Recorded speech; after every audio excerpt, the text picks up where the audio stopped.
देख रहे हैं राष्ट्रीय समाचार और मैं हूं आपके साथ प्रिया पांडे। पहले एक नजर हेडलाइंस पर। पटाखा फैक्ट्री में जोरदार विस्फोट, नियमों की अनदेखी उजागर, प्रशासन की खुली पोल। मुंबई एयरपोर्ट पर 47 किलो हाइड्रोपोनिक वीट बरामद, 12 यात्री गिरफ्तार, जांच जारी। सरिया को जिला बनाने की मांग तेज, आरएमएस पूर्ण बहाली के लिए धरना प्रदर्शन, छात्रों ने खोला मोर्चा।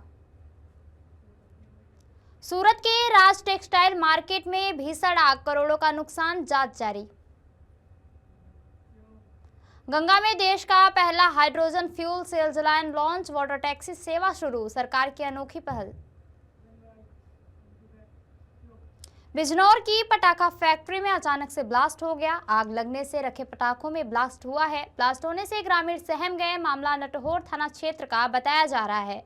जानकारी सामने आ रही है कि नियमों को ताक पर रखकर पटाखा फैक्ट्री का संचालन किया जा रहा था। विस्फोट की आवाज इतनी तेज थी कि मौके पर ही भीड़ जमा हो गई। बताया जा रहा है कि पहले भी इस फैक्ट्री में ब्लास्ट हो चुका है। फिलहाल पुलिस जांच में जुट गई है।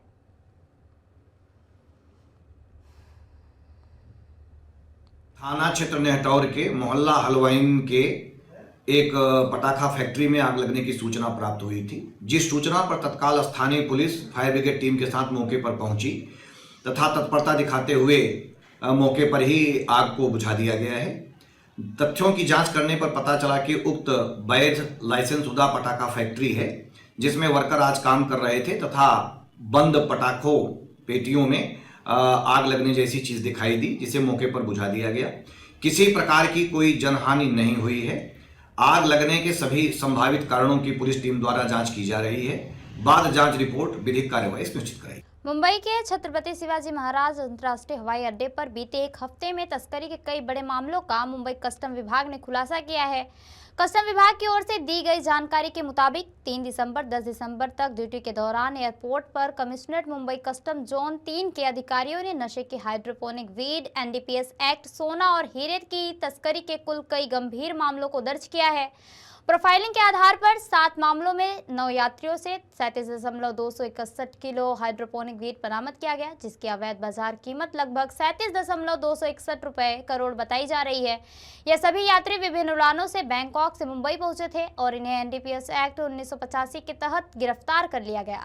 इन सभी तस्करों का तरीका भी चौंकाने वाला रहा। कुछ ने ट्रॉली बैग के अंदर प्रतिबंधित सामान छिपाया और दूसरी फ्लाइट के बैग टैग लगाकर अधिकारियों को चकमा देने की कोशिश की। वहीं कुछ यात्रियों ने के टुकड़ों में हाइड्रोपोनिक वीट छुपाने का तरीका अपनाया। इसी दौरान विशिष्ट खुफिया जानकारी पर कार्रवाई करते हुए 3 और मामलों में 3 यात्रियों से 6 किलो हाइड्रोपोनिक वीट बरामद किया गया, जिसकी कीमत 6 करोड़ रुपए आंकी गई है। इन सभी को भी कानून के तहत हिरासत में लिया गया है। एनडीपीएस के अलावा तस्करी के अन्य मामलों में कस्टम्स ने सोने के 4 मामलों में कुल 1256 ग्राम सोना बरामद किया, जिसकी कीमत 1.51 करोड़ रुपए से अधिक है। साथ ही हीरे की तस्करी का एक मामला भी दर्ज किया गया है, जिसमें एक यात्री से 87.75 लाख रुपए के हीरे जब्त किए गए। मुंबई कस्टम की यह कार्रवाई फिर साबित करती है कि अंतर्राष्ट्रीय स्तर पर तस्करी के नए तरीकों के बावजूद एयरपोर्ट पर निगरानी और सख्ती लगातार और प्रभावी होती जा रही है।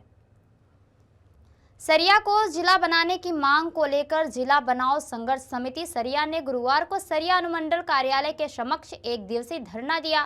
कार्यक्रम की शुरुआती समिति के सदस्यों द्वारा प्रखंड सह अंचल कार्यालय के सामने जोरदार प्रदर्शन और रैली निकालकर की गई। रैली अनुमंडल कार्यालय पहुंचकर धरना स्थल पर परिवर्तन हुई, जहां बड़ी संख्या में लोग बैठकर सरिया को जिला घोषित करने की मांग के समर्थन में नारेबाजी करते रहे। संघर्ष समिति के सदस्यों ने कोडरमा सांसद अन्नपूर्णा देवी से हजारीबाग रोड रेलवे स्टेशन की उपेक्षा बंद करने और सरिया से कोडरमा ले जाए आरएमएस को वापस लाने की भी मांग उठाई। समिति ने बताया कि सरिया को जिला बनाने की मांग पिछले 10 वर्षों से लगातार उठाई जा रही और सभी आवश्यक मानकों को पूरा करने के बावजूद क्षेत्र की अनदेखी की जा रही है। वक्ताओं ने चेतावनी दी कि यदि जल्द सरिया को जिला घोषित नहीं किया गया तो स्थानीय विधायक और सांसद के क्षेत्र में प्रवेश पर रोक लगा दी जाएगी। सरिया अनुमंडल को जिला घोषित करने के लेकर जिला बनाओ संघर्ष समिति के द्वारा एक दिवसीय धरना है और प्रदर्शन है। ये आंदोलन लगभग 210 सालों से चल रहा है कि सरिया जो है सो जिला बनाया जाए। सरिया जिला बनाने की सारी हरकतें पूरी होती करते हैं और इसके लिए कई बार जो है सो इस राज्य के जो इससे संबंधित अफसर है, मुख्य सचिव है, उपायुक्त है, ग्रामीण विकास मंत्री है, राज्यपाल है, मुख्यमंत्री है, सभी को मैंने जो है सो धरना प्रदर्शन रोड जाम के द्वारा सूचित किए हैं। लेकिन आज जो है सो अभी तक कोई प्रक्रिया और निर्देश नहीं शुरू की है। तब पुनः हम लोगों ने फिर से धरना से शुरू करके हम लोग आंदोलन शुरू किए हैं कि अगर सरकार उपेक्षा सरिया को करेगी और जिला बनाने के में कोताही करेगी तो निश्चित रूप से हम इस सरकार और यहाँ के जो चुने हुए जनप्रतिनिधि हैं, जो जनता के मुद्दों को नहीं उठा रहे हैं, उसके खिलाफ हम लोग जोरदार रोड पर उतरेंगे और जरूरत पड़ेगा तो एमपी और एमएलए दोनों को जो है सो बगोदर विधानसभा घुसने को। सूरत के पर्वत पाटिया क्षेत्र स्थित राज टेक्सटाइल मार्केट में लगी भीषण आग की ताज़ा तस्वीरें सामने आई है। ये तस्वीरें घटना की भयावहता और दुकानों में मची तबाही को साफ बयां करती हैं। करीब 15 से 16 घंटे की लगातार मशक्कत के बाद दमकल विभाग ने आग पर आखिरकार काबू पा लिया। रात भर फायर फाइटर्स आग बुझाने और कूलिंग ऑपरेशन में जुटे रहे। राज टेक्सटाइल मार्केट में लगी आग ने 3 से 4 मंजिलों को अपने चपेट में ले लिया था। मार्केट की कई दुकानों में रखा कपड़ा, मशीनरी और लाखों का माल जलकर खाक हो गया। जगह जगह पड़ी राख, टूटे शटर और जली हुई दुकानों की हालत बेहद दर्दनाक नजारा पेश कर रही है। प्रारंभिक अनुमान के मुताबिक इस आगजनी में लगभग 12 से 14 करोड़ रुपए का भारी नुकसान हुआ। हालांकि विस्तृत नुकसान का आकलन अभी जारी है। फायर विभाग द्वारा आग के लगने के कारणों की जांच भी की जा रही है। मौके पर काफी पुलिस बंदोबस्त भी देखने को मिला था और पूरे इलाके में अफरा तफरी का माहौल बन गया है। देश का पहला स्वदेशी हाइड्रोजन ईंधन शेल जलयान अब गंगा में व्यावसायिक परिचालन शुरू हो गया है। केंद्रीय पत्तन, पोत, परिवहन और जलमार्ग मंत्री सर्बानंद सोनोवाल ने गुरुवार को नमो घाट से इस जलयान का शुभारंभ किया। यह जलयान गंगा के घाटों पर पर्यटकों के लिए पर्यावरण अनुकूल परिवहन की राह खोलेगा। यह तकनीक देश के अंतर्देशीय जलमार्गों को आधुनिक बनाने और जीवाश्म ईंधन पर निर्भरता कम करने की दिशा में अग्रणी प्रयास है। Shipping corporation of India limited को जलयान के संचालन की जिम्मेदारी मिली है। इसे वाटर टैक्सी के रूप में सुबह 10 बजे से रात 8 बजे तक नमो घाट से रविदास घाट के बीच चलाया जाएगा। 50 यात्रियों के बैठने की क्षमता है। हालांकि अभी तक किराया तय नहीं किया जा सका है। इस पूर्णतः स्वदेशी जलयान का निर्माण कोचिन शिपयार्ड लिमिटेड में भी हुआ।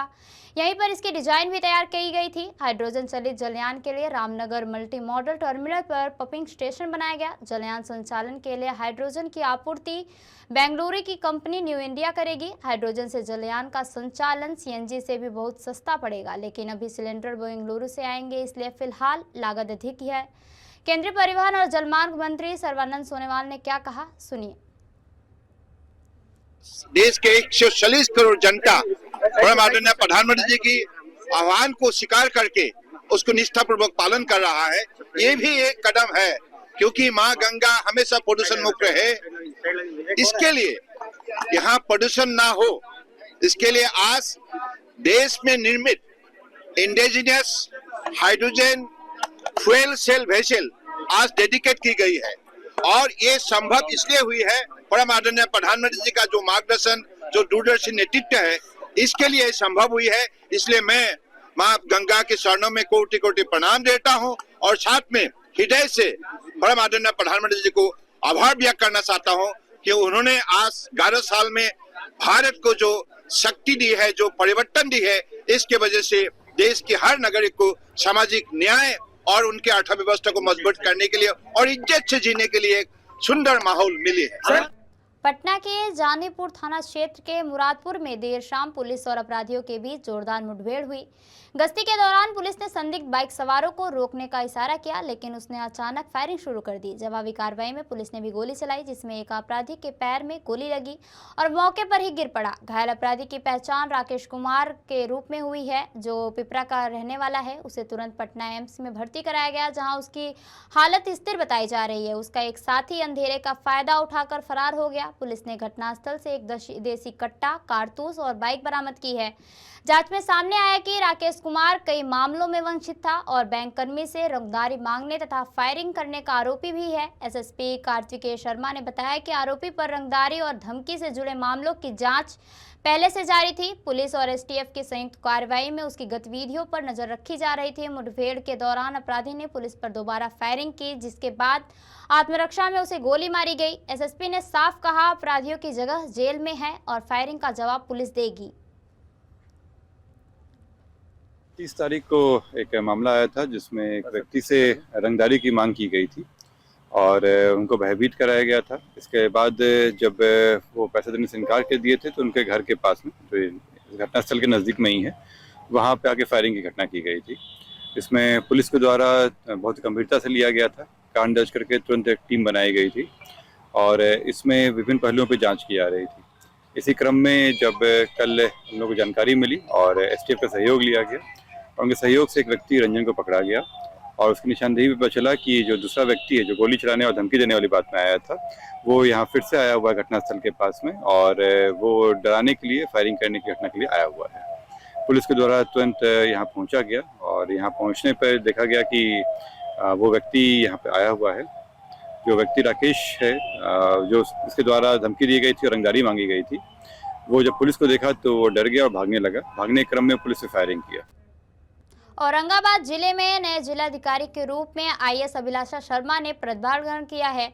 जिला समाहरणालय में डीडीसी सहित तमाम प्रशासनिक अधिकारियों ने उनका स्वागत किया। पदभार ग्रहण करने के बाद मीडिया से बातचीत में डीएम अभिलाषा शर्मा ने कहा कि जिले की प्रमुख योजनाओं को प्रभावी रूप से लागू करना उनकी पहली प्राथमिकता होगी। उन्होंने स्पष्ट किया कि उत्तर कोयल नहर परियोजना के सभी लंबित कार्यों को पूरा करने की दिशा में तेज कदम उठाए जाएंगे। साथ ही उन्होंने मेडिकल कॉलेज से जुड़े कार्यों में गति लाने की बात भी कही। डीएम ने कहा कि महिला सशक्तिकरण को लेकर सरकार की जो भी योजनाएं हैं, उन्हें धरातल पर उतारना उनकी प्राथमिक जिम्मेदारी होगी। हमारा औरंगाबाद जिले में जिलाधिकारी के रूप में तो बहुत बेहद खुशी हो रही है और आशा है कि हम जितनी भी सरकार की विकासात्मक योजनाएं हैं, कोने कोने तक सब उनको हमारे सभी जनता के बीच में सबका लाभ पहुंचाएंगे। जनता के बीच में जिला प्रशासन एकदम सुलभ तौर से अवेलेबल रहेगा, सबकी समस्याओं का समाधान होगा, किसी प्रकार की किसी को कठिनाई ना आए। जितने भी महत्वपूर्ण प्रोजेक्ट चल रहे हैं और योजनाएं चल रही हैं जिले के लिए, उनको समय हम पूर्ण करा के ये सुनिश्चित कराएंगे कि जनता को जल्द से जल्द उनका लाभ मिले। प्राथमिकताएं अभी तो हम जैसे डिस्ट्रिक्ट का रिव्यू करेंगे तो उसके बाद हम अपनी तय करेंगे, लेकिन जैसे अभी तक हमें पता चला है कि नॉर्थ कोयल वाला प्रोजेक्ट चल रहा है, तो उसको हम जल्द से जल्द उसका जो लैंड एक्विजिशन का मामला है वो सबको संपूर्ण कराकर जल्दी से उसको क्रियान्वित करवाएं। वही हमारा मेन प्रायोरिटी तो वही रहेगा। साथ ही साथ सभी विकासात्मक योजनाओं का मॉनिटरिंग भी चलेगा और उनका सबका लाभ पहुंचाने के लिए पूरा जिला प्रशासन तत्पर रहेगा। खान एवं भूतत्व मंत्री विजय कुमार सिन्हा ने अवैध खनन एवं अवैध बालू ढुलाई करने वाले माफियाओं को साफ संदेश दिया है और कहा है कि या तो समझ जाए, नहीं तो वैसे माफियाओं पर बड़ी कार्रवाई की जाएगी। साथ ही उन्होंने कहा कि जिस थाने से अवैध बालू लदा ट्रैक्टर गुजरेगा और स्थानीय थाना के द्वारा कोई कार्रवाई नहीं की जाने पर थानेदार को सस्पेंड कर दिया जाएगा। वहीं राहुल गांधी की जर्मनी यात्रा पर उन्होंने कहा कि अभी भी उन्हें बिहार के परिणाम में समझ आ नहीं रहा है। दोनों युवराज रानी राहुल गांधी और तेजस्वी यादव भी राजनीति में सोने के चम्मच लेकर आए हैं, लेकिन उनकी पकड़ जनता तक नहीं है। वहीं उन्होंने बिहार में हो रहे एनकाउंटर पर कहा कि अब कोई भी अपराधी शराब माफिया, बालू माफिया या जमीन माफिया सुशासन की सरकार से नहीं बचेंगे। और पुलिस पदाधिकारी को हमने संज्ञान लेने के लिए निर्देशित भी किया है और जो थाना क्षेत्र की लापरवाही अकर्मण्यता झलकेगा, विभाग उस पर कार्रवाई करे।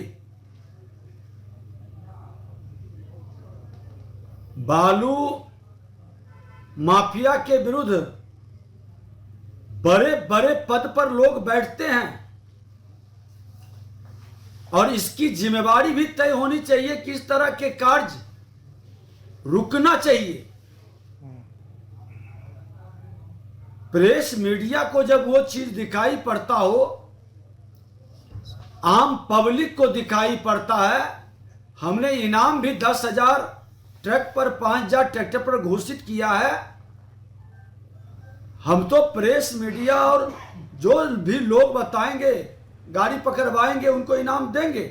साहिबगंज जिले में रोजगार सृजन करने और व्यापारिक दृष्टिकोण से विकास करने के उद्देश्य से प्रधानमंत्री नरेंद्र मोदी ने साहिबगंज के समदा स्थित गंगा नदी के किनारे बंदरगाह का निर्माण कराया, लेकिन सुसख्त गति से कार्य करने की वजह से साहिबगंज के लोगों को अपेक्षित लाभ नहीं मिल रहा है। कहने को तो साहिबगंज से बंदरगाह का संचालन शुरू हो गया है, लेकिन रोजगार का अब तक सृजन नहीं हो पाया, जिसे गति देने की मांग की साहिबगंज में अब उठने लगी है। वहीं जल मार्ग प्राधिकरण इसके समाधान तलाशने में जुटी है, जबकि भाजपा इसके लिए वर्तमान के जेएम सरकार को दोषी मानते हैं।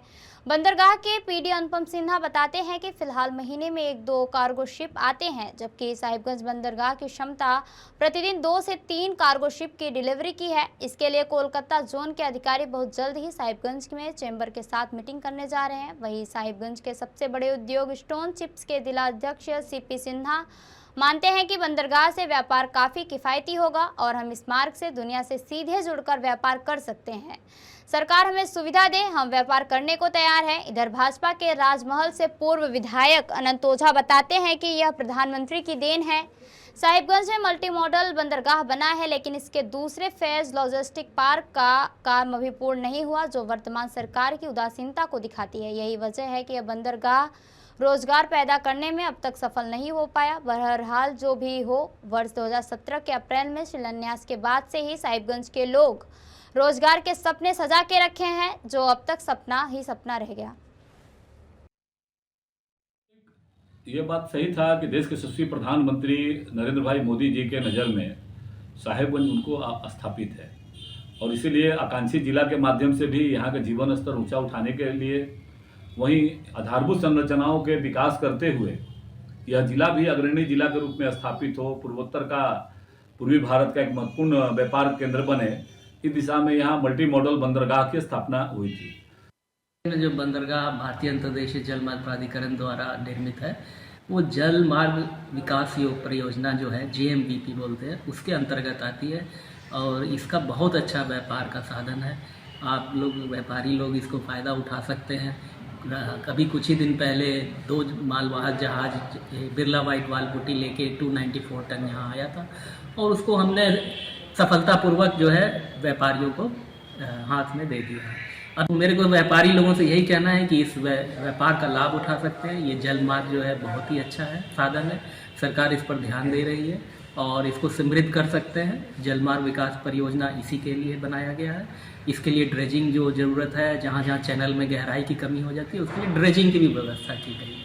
तो इस प्रकार आप जो है ये जो बंदरगाह है, इसको पूरी तरह इस्तेमाल कर सकते हैं। फ़िलहाल तो अभी इसमें थोड़ा व्यापार कम है, क्योंकि महीने में 2 या 3 जहाज ही आ रहा है, लेकिन हमारा जो संसाधन है हमारे पास, वो कम से कम डेली 3 से 4 जहाज लोडिंग करने का कैपेसिटी रखता है। तो इसलिए मैं चाहूँगा कि आप लोग इसको ध्यान देके इसको व्यापार को आगे बढ़ाएं। बंदरगाह अभी ट्रायल बेसिस पे चल रहा है, माल आ रहा है, जा रहा है। हम लोग को सरकार से मांग है कि बंदरगाह पूर्ण व्यवसायिक रूप से चालू किया जाए, और बंदरगाह बनने से साहिबगंज का मैंने कैरिज कॉस्ट में जो काफ़ी बचत होगा, जो अभी 1 रुपया लगता हुआ 25 पैसा माल आएगा। अब बंदरगाह बनने से पूरे भारतवर्ष में हम लोग जुड़ जाएंगे, और व्यापार दृष्टिकोण से, अन्य दृष्टिकोण से भी, और टूरिज्म दृष्टिकोण से फायदा है। ये जितना जल्दी चालू करे, सरकार से हम लोग मांग। मुख्यमंत्री नीतीश कुमार 10वीं बार मुख्यमंत्री बनने के बाद पहली बार पूर्वी चंपारण के दौरे पर पहुंचे। सीएम का कार्यक्रम केसरिया विधानसभा के केसरिया बौद्ध स्तूप, ताजपुर के हेल्थ एंड वेलनेस सेंटर के लवावे वे जिजिक ददियों से भी बात की। मुख्यमंत्री के साथ साथ डिप्टी सीएम सम्राट चौधरी, विजय चौधरी और मंत्री सुनील कुमार भी मौजूद थे। वहीं सरकार के द्वारा जो 10,000 रुपये जीविका के माध्यम से महिलाओं को दिया गया है, उस रुपए से महिलाएं क्या कर रही हैं, इस बात की भी जानकारी मुख्यमंत्री ने दिया। महिलाओं से बात करके बताया उन्होंने कि इस रुपए से कई तरह के रोजगार की है और आगे के भी अपने रोजगार को आगे बढ़ाएंगी। वहीं सीएम के साथ पहुंचे मंत्री सुनील कुमार ने बताया कि मुख्यमंत्री अपने विकास के कार्यों का जायजा लिए और काफी संतोष जताया। केसरिया विधायक शालिनी मिश्रा ने कहा कि नीतीश कुमार का केसरिया से विशेष लगाव रहा है, इसलिए वह पूर्वी चंपारण के दौरे पर आए थे। वहीं उन्होंने पर्यटकों के लिए कई तरह की योजनाओं की और शुरुआत करने के साथ साथ कई योजनाएं जो चल रही हैं उसका निरीक्षण किया। वहीं कई तरह के सुझाव भी दिए। मुख्यमंत्री नीतीश कुमार के साथ तमाम मंत्री भी आए थे। सभी ने केसरिया आकर सरकार की चल रही योजनाओं की चर्चा की। सम्राट चौधरी, माननीय विजय चौधरी का यहाँ केसरिया की धरती पर स्वागत करते हैं मोदी हरी में और कार्यक्रमों को और उन्होंने किया है। उम्मीद है कि जो टूरिस्ट स्पॉट पर गए थे वहाँ पर जो कंस्ट्रक्शन है बहुत जल्दी पूरा हो जाएगा जिले में और अन्य जगहों को भी देखा कि उन्हें सबसे पहले तो बहुत बधाई देती हूँ केसरिया विधानसभा वासियों सहित चंपारण वासियों को। पहला चंपारण का विज़िट चुनाव जीतने के बाद माननीय मुख्यमंत्री जी ने किया। चंपारण आए और उन्होंने केसरिया विधानसभा चुना, उसके लिए मैं खुद को सौभाग्यशाली समझती हूँ। और माननीय मुख्यमंत्री जी का हमेशा स्नेह रहा है, केसरिया के प्रति लगाव उनका वर्षों से रहा है। पिछले 5 वर्षों में 5 बार माननीय मुख्यमंत्री जी केसरिया आए और इस बार भी कार्यकाल शुरू होते ही आए, तो ये काफ़ी कुछ संकेत देता है कि केसरिया आगे काफ़ी और उन्नति करने वाला है और ऊंचाइयों तक पहुंचेगा। आज जो स्ट्रक्चर है बौद्ध स्तूप का प्रतिबिंब, वो 25% साइज़ का रेप्लिका है, उसका निरीक्षण करने आए थे और इसका काम अगले 6 महीने में पूरा हो जाएगा। काफ़ी डिटेल में उन्होंने समझा कि कैसे हो रहा है, कितने सीट हैं, यहाँ क्या क्या होगा, तो काफ़ी चीज़ें हो रही है। एक बहुत बड़ा पर्यटन का ये हब बनेगा, ये इसकी शुरुआत हो चुकी है 2 साल पहले, ठीक 2 साल पहले 12 दिसंबर 2023 को माननीय मुख्यमंत्री जी ने उसका शिलान्यास किया था और जहां हम खड़े हैं कैफेटेरिया का इसका उद्घाटन किया था। उस समय ही इसकी शुरुआत हो गई थी और अब 6 महीने के अंदर ये ख़त्म होगा। तो और काफ़ी आगे की भी योजनाएं माननीय मुख्यमंत्री जी चर्चा कर रहे थे और हमारी भी जब मैं पहले मिली थी बात हुई थी और हम लोगों ने भी मांग की है, उस पे भी काफ़ी काम सीरियसली हो रहा है। जैसे कि यहाँ के लोगों की मांग थी कि खजूरिया को प्रखंड बनाना है, उसकी भी बात हुई है, हमने लिख के भी दिया है और उस पर भी काफ़ी सकारात्मक चर्चा हो रही है। और हम लोगों के बौद्ध स्तूप के सौंदर्यीकरण के लिए प्रोग्राम में नहीं था कि स्तूप का निरीक्षण करने जाएंगे, लेकिन खुद ही गए और अंदर कह रहे थे कि इसको लाइटिंग कराना और करवाना ज़रूरी है, तो हम लोग लिख के देते हैं एएसआई को, एएसआई से करवाना है, तो उसके लिए भी हम लोग लगे हैं। कितने करोड़ की ये लागत है जो बन गई है? ये 22 करोड़ के लागत की योजना है, 22 पॉइंट समथिंग की, और इसमें और भी चीज़ों की बात हो रही है।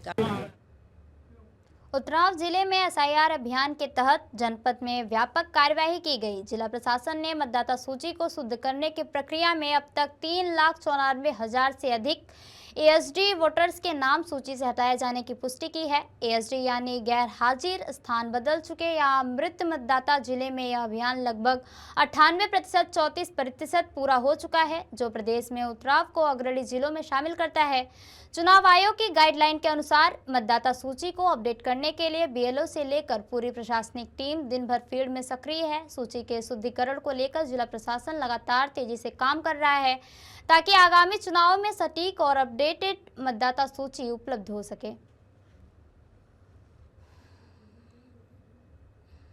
जो एसआईआर की प्रक्रिया चल रही थी 4 नवंबर से लेकर आज 11 दिसंबर तक जो फार्म लेने थे, तो टोटल हमारे यहाँ जनपद उन्नाव में 23,25,053 वोटर्स थे। सबको फार्म बांट दिया गया था। आज हमारा 100% फार्म डिजिटाइजेशन का काम पूरा हो जाएगा। इसमें हमारे जो एएसडी वोटर हैं, एब्सेंट, शिफ्टेड, डेथ वाले और जो ऑलरेडी इनरोल्ड हैं, ये हमारे यहाँ 4,02,000 समथिंग हमारे यहाँ आइडेंटिफाई हुए हैं। तो अभी इनके सत्यापन का काम हम लोग करा रहे हैं ताकि अनावश्यक रूप से किसी का नाम न कटने पाए। जो पात्र हैं उनका नाम मतदाता सूची में जरूर आ जाए। जो डेथ हैं एब्सेंट हैं, जो आइडेंटिफाई नहीं हो पा रहे हैं, तो उनका हम लोग नाम काटेंगे ताकि हमारी मतदाता सूची शुद्ध रूप से प्रकाशित हो सके। सर, ऐसे कितने लोग मिले हैं जो अवैध रूप से यहाँ उन्नाव में रह रहे थे? अभी अवैध रूप से तो कोई प्रकरण संज्ञान में नहीं आया है। एब्सेंट सेक्टर डेथ वाले केसेस ही अभी आइडेंटिफाई हो पाए हैं। सर, जैसे कि आज लास्ट प्रक्रिया थी, अब शाम तक कब तक काम पूरा हो जाएगा, बढ़ने की आशंका कुछ है? बढ़ने के बारे में माननीय आयोग का जैसा निर्देश मिलेगा उसके अनुरूप बताएंगे, लेकिन आज लास्ट डेट है, अभी बढ़ने की कोई सूचना प्राप्त नहीं हुई है। अभी हम लोगों का जो टारगेट दिया गया था माननीय आयोग के द्वारा वो आज शाम तक हमारा कंप्लीट हो जाएगा। तो ये रही अब तक की खास खबरें, और खबरों के लिए बने रहिए राष्ट्रीय समाचार के साथ। तब तक के लिए नमस्कार।